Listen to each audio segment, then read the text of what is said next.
So what's up, everybody? How's everybody doing today? I'm just starting the video off differently than I usually do because what I'm wanting to do y'all can't see just yet. So anyways, so I made videos about this car a while back saying that I had something planned for it and I didn't want to spoil it, but there was kind of like a teaser in one of my last videos that if you saw it, you got it. If you didn't, then you didn't. So I'm not going to do like most YouTubers do and go and black out the car as the thumbnail and stuff like that. Because for one, I don't know how to do that. And two, I don't have that kind of patience or time. And I'm definitely not going to pay somebody to do that. So anyways, so I have done what I was going to do. And I'm still having problems with the brakes.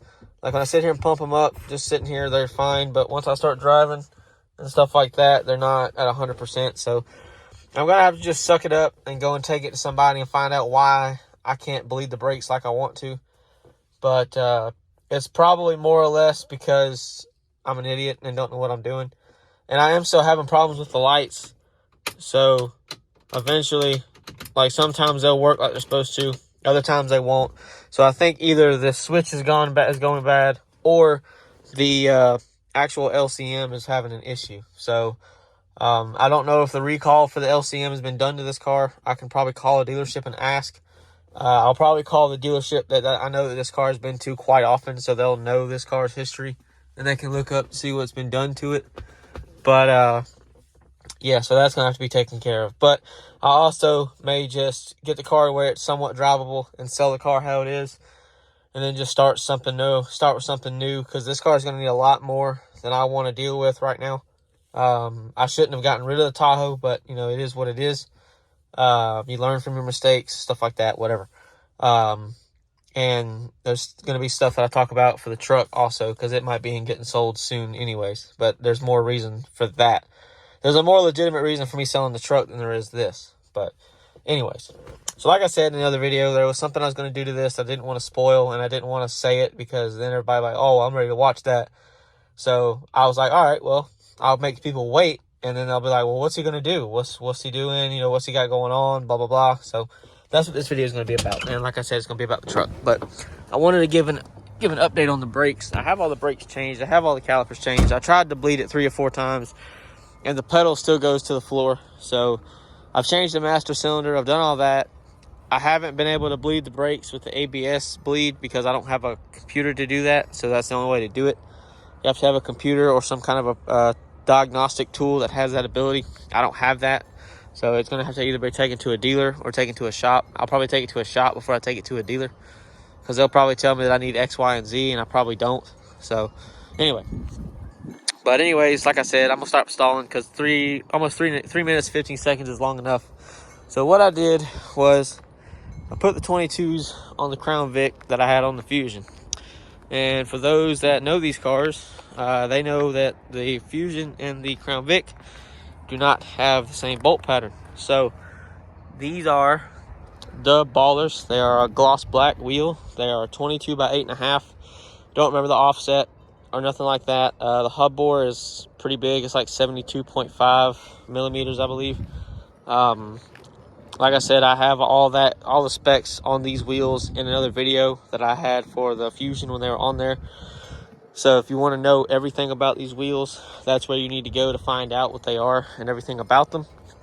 They are 5-lug, which is what the Crown Vics are, but they're not the same. So the Crown Vic is 5 by 114.3. The Fusion is 5 by 108. So this is 5 by 4.5. And I think the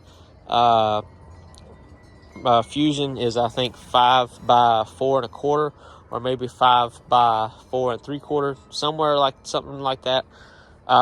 So I got adapters made for this car because I have adapters already, and I'll show in a second. But I don't like those because they're not hub centric, and you're not supposed to use non-hub centric spacers. I mean, you can use them, but it's not recommended because a lot of the weight is on the studs of the wheel or the studs of the hub instead of the actual hub itself. And I'll get to that in a minute. Like I said, I'll show you what I'm talking about for those that are like, oh, you lost me. So as you can see, the wheels are flush, except with the front, it's kind of turned, but they are flush with the fenders. especially for the rear. They are almost flush. It sucks that I have these on here because I can't drive the car because the brakes are still kind of screwed up. And if I ever have to slam on the brakes, I'm not going to be able to because it just sinks to the floor. It does stop. It is drivable. I did drive it last week, like 1 or 2 days, but it's not where it's at right now. It's not recommended that I drive it. So I'm going to have to take it to somebody and get them to figure out what's going on with it. So anyways, so I got adapters made. They're, I think, maybe an inch and a quarter thick, or maybe an inch and a half. I can't remember.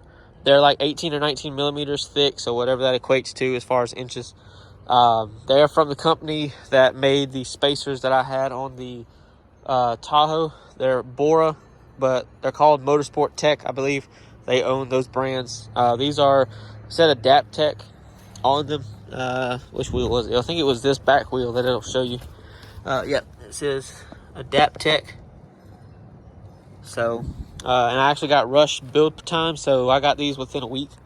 Because typically these take about 2 to 3 weeks to get built. I got a set made for the F-150 I had, even though I sold it before they got here, which was stupid on my part.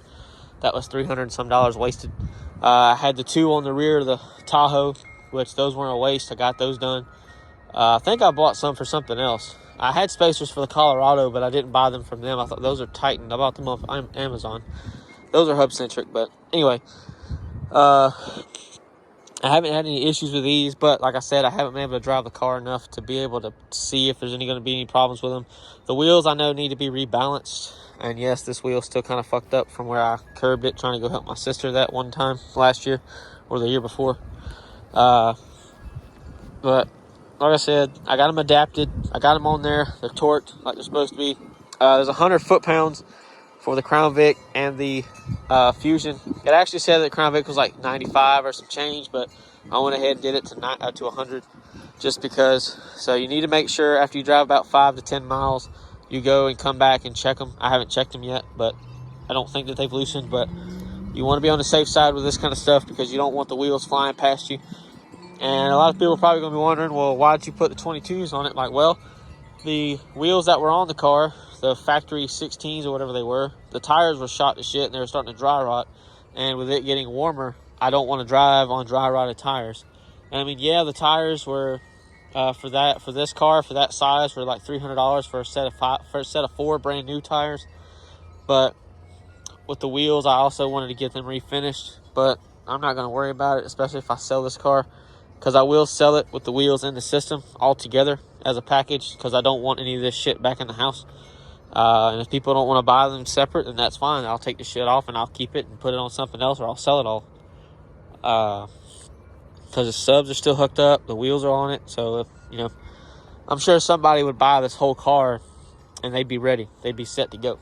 So, I had to buy new lug nuts because I'm an idiot. Because I was going to reuse the lug nuts that I actually got with these wheels, but I didn't pay attention to what the lug nut pattern was, or what the stud size or stud thread pitch was for the Fusion. I ordered, I think, M12 by 1.5 when they're actually M12 by 1.25. But I have the specs over there in the house, and I'll show the other spacers. I also made sure to get I had to order, and let me just backtrack and stop before I get any further. When you try to order spacers or adapters for this car from that website, you are not going to be able to find the Crown Victoria as a vehicle. So I had to order them for a Mustang. It's the same exact thing. It's the same bolt pattern, same hub diameter, same everything. So technically, these were supposed to go on a 2000 to 2004 Mustang. Doesn't matter, like I said. And they don't touch anywhere. They don't rub. They don't scrape. There's no issues anywhere. That's probably because I have a very small tire. I would like a bigger and a wider tire because these tires are stretched just a little bit. That's why they curve. I don't like that. It bothers the hell out of me. But anyways, I made sure to get the spacers with the hub diameter of the wheel instead of the hub diameter of the factory Fusion wheels or the factory Crown Victoria wheels, because that's just stupid. I didn't want to use the rings that I had because that's just dumb. And I only got this for this specific wheel set, so it's not a big deal. But like I said, I'll show those in a second. But all in all, it does ride good. I did have to air up the tires because they have been sitting for a little while, so they were a little low. I aired them up, and that helped because it was kind of hard to steer this at first because the tires were low, so they were starting to drag and pull, but that fixed an issue. The alignment on this car sucks. It needs the whole front end rebuilt, and it does need alignment because it does pull to the right. It didn't start doing that until I put these on. So, but I do know that it needs alignment anyways. I knew that from the get-go. But yeah, so I'll show the spacers I was talking about and the specs for everything. So here's the specs. So they're custom one-piece adapter. I said at 2000, it was 94. Excuse me, 94 to 04 Mustang. The studs are 1.25 inches, and I actually should have ordered 1.5 inches, so I had that backwards. My bad. The bolt pattern on that car is 114.3. The wheel pattern the pattern on the wheels is 5x108. The center bore, which is the hub size for the Crown Vic and the Mustang, is 70.5, and the one for the wheels is 72.56. So that's a pretty generic for a lot of older wheels. I mean, for a lot of old aftermarket wheels. Like, for example, the Tahoe did not have the same lug pattern, did not have the same hub size as the aftermarket wheels I had on it. They're really wide, 14 wide wheels. They were like a 102 millimeter, which is huge. So, but these are the adapters I was talking about. These are 5x108 to 5x114 also. But as you can see, I need to find somewhere to put it. I can show you. There's not a lip right here for the wheel to rest on. It's just completely flat.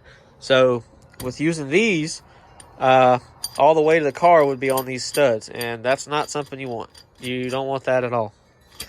So keep that in mind when you buy stuff like this. You need to make sure there's a hub lip, which are hub centric, which means it centers the wheel and stuff like that.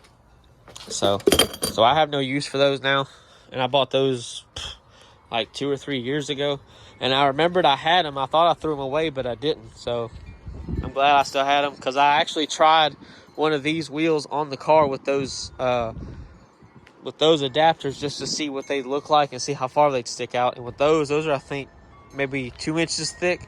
So I needed something a lot smaller because they stuck out on the rear, which is where I tried them, and I didn't like that. So I got something that sucked them in a lot better. And yeah, so there you go. And story on the truck, I'm trying to get a house, and this is the most expensive vehicle we own aside from the Fusion, and we're not going to sell my fiance's Fusion, so we're going to sell this just because I decided that on my own, and I know she's not going to sell her car, so I'm trying to sell this. I've had one person that supposedly said they wanted to buy it, but I knew that was horse shit, and I drove it 2 hours when we went and did something while they were there, and they didn't want to buy it, so I wasted a 2-hour drive and putting the miles on this and wearing the gas out that I didn't need to. So that was good. But like I said, I'm going to sell it. So if somebody's interested in this, let me know. I'll be more than happy to sell it to somebody. It doesn't really matter who. 20 grand is what I'm asking for it. So if you think that's too much, that's fine. I don't really care. But I've gone over what this truck has in other videos. I'll go over it one more time. It's a 2014 Ram 1500 Sport. It's a 4-door. It's got the full 4 doors. It's not a double cab. It is a crew cab. It's got the smallest bed. I think it's 5x5 foot bed. It's got the factory dual exhaust. It has a muffler delete and a resonator delete. It's got Auxito LED reverse bulbs. It's got the power rear window. It's got 35, 12, 50, 20 Land Spider Wild Tracks MTs that I put on. It's got a leveling kit that was put on before I got it, so I don't know what size it is. If I don't sell this, I'll put a bigger leveling kit on it. I'll probably buy one from Ready Lift. I'll put their 4-inch kit on it, their SST kit. It's got, can't even think of the name. It's got rock lights on it from a company that I can't think of at the moment. It's got Oracle, I just saw the name. It's got Oracle RGBW rock lights all the way around. It's got 2 in each fender. It's got tinted windows. The front 2 windows are, I think, 15 or 5%. I can't even remember. The strip is 5%, and it's 12 inches from the top of the windshield. So if you're worried about that where you live, I wouldn't buy this truck, or I would go get it retinted. It's got power folding mirrors. It's got power adjustable pedals. It's got navigation, heated seats, heated steering wheel, remote start, keyless entry, 8-speed transmission. It's a four-wheel drive. It's got this expensive ass Go Rhino rear bumper that somebody else put on it that I would not have put on it. It's got the Yeta motor tonneau cover, which wasn't very good. I shouldn't have bought that, but I gave them the benefit of the doubt because I had that on my Tahoe. Oh, see, I was about to forget. It has Alpha Rex aftermarket headlights, the LED with the last fit. I think it's last fit. Shit, I can't remember. LED low beam bulbs, and it's got the Z Off-Road aftermarket fog lights. And then it also has the stubby antenna from Craven Speed. So there you go, man. Obviously wiper blades, oil's been changed. I'm gonna have to change it again here in the next couple weeks because it's almost at the 5,000 mile mark. So I'll have to fix that and do that, which is no big deal. But yeah. It's got Husky liner floor mats in the front for the front and the driver's side and passenger side. I can't think of anything else. It's got power adjustable driver's seat. It does have upgraded kicker door speakers all the way around from whoever owned it before me, because I looked inside one of the speaker things and saw the kicker symbol. So that's why they sound so good, because I knew that they weren't factory. I might take off the Ram and the Hemi badges just because we obviously know that this is a Hemi, or at least I do. So I might take those off just because I don't like them. They're just obnoxious and they're in the way. But yeah, I mean, I am glad it's not one of the newer Rams that has Ram all the way across the back of the tailgate, which is very ugly in my opinion. I might take off the 4x4 badge too, just because, I mean, I know it's 4x4, so it doesn't bother me. But I actually might do that in a minute since I'm thinking about it. But there you go. If you have any questions, let me know. But there's the Crown Vic. There's the truck. I've had people ask me about the truck, not really so much about the car. So I know somebody that might be interested in this, and he watches my videos. He may not be interested in it just because of the miles, and that's fine. It doesn't bother me. I won't be upset if he doesn't buy it. So anyway, that's all I got for you guys today. Hope you guys enjoy, and I'll see you later.